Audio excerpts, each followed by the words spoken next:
Oman সরকার 2026 সালের শুরু থেকে প্রবাসী কর্মীদের জন্য বেশ কিছু গুরুত্বপূর্ণ ও কড়া নির্দেশনা জারি করেছে। বিশেষ করে পেশাগত দক্ষতা যাচাই এবং ভিসার খরচ সংক্রান্ত বিষয়গুলোতে বড় পরিবর্তন আনা হয়েছে। নিচে ওমান সরকারের নতুন নির্দেশনার প্রধান দিকগুলো তুলে ধরা হলো। পেশাগত ও শিক্ষাগত যোগ্যতা যাচাই, ম্যান্ডেটরি ভেরিফিকেশন।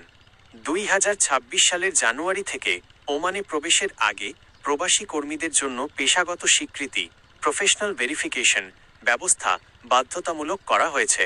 শিক্ষাগত সনদ, ওমানে কাজ করতে আসা কর্মীদের এখন থেকে তাদের শিক্ষাগত ও পেশাগত যোগ্যতার সনদ আগেভাগে যাচাই করাতে হবে। জাল সনদ রোধ, ভুয়া বা জাল সার্টিফিকেট নিয়ে ওমানে প্রবেশ করলে কঠোর শাস্তির বিধান রাখা হয়েছে, যার মধ্যে রয়েছে মোটা অঙ্কের জরিমানা এবং স্থায়ীভাবে দেশান্তর, ডিপোর্টেশন। 2. নতুন ফি কাঠামো ও ক্যাটাগরি সিস্টেম। ওমান সরকার কোম্পানিগুলোর জন্য 3 স্তরের গ্রিন, ইয়েলো, রেড একটি নতুন ফি কাঠামো চালু করেছে। গ্রিন ক্যাটাগরি যে কোম্পানিগুলোর নির্দিষ্ট লক্ষ্যমাত্রায় স্থানীয় ওমানি নাগরিক নিয়োগ, ওমানাইজেশন দিচ্ছে, তারা ওয়ার্ক পারমিট ফিতে 30% ছাড় পাবে। রেড ও ইয়েলো ক্যাটাগরি যেসব কোম্পানি ওমানি নাগরিক নিয়োগের লক্ষ্যমাত্রা পূরণ করবে না, তাদের জন্য প্রবাসী কর্মীদের ভিসা ফি দ্বিগুণ করা হয়েছে। 3. নির্দিষ্ট পেশায় নিষেধাজ্ঞা, 200+ প্রফেশনস ব্যান।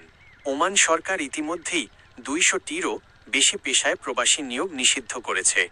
2026 সালের 1 জানুয়ারি থেকে এই তালিকায় নতুন করে যুক্ত হয়েছে computer programmer, computer programmers, electronic computer engineer, electronic computer engineers, computer operator, computer operators. এই পেশাগুলো এখন শুধুমাত্র ওমানি নাগরিকদের জন্য সংরক্ষিত। 4. লাইসেন্স ও ভিসার মেয়াদ বৃদ্ধি। প্রবাসীদের প্রশাসনিক ঝামেলা কমাতে কিছু ক্ষেত্রে সুবিধা বাড়ানো হয়েছে। ওয়ার্ক প্র্যাকটিস লাইসেন্সের মেয়াদ 15 মাস থেকে বাড়িয়ে 24 মাস করা হয়েছে। কোম্পানি চাইলে এখন থেকে একজন কর্মীর পেশার ক্যাটাগরি পরিবর্তন করতে পারবে, শ্রম মন্ত্রণালয়ের অনুমতিক্রমে এবং নির্দিষ্ট ফি প্রদান সাপেক্ষে। 5. জরিমানা ও কঠোর শাস্তি। বিলম্ব জরিমানা, ওয়ার্ক লাইসেন্স সময়মতো নবায়ন না করলে প্রতি মাসে 10 রিয়াল জরিমানা করা হবে, সর্বোচ্চ 500 রিয়াল। স্ট্যাটাস সংশোধন, শ্রমিকের বর্তমান অবস্থান বা স্ট্যাটাস সংশোধন করতে দেরি হলে প্রতিদিনের জন্য 15-20 রিয়াল পর্যন্ত জরিমানা গুনতে হতে পারে।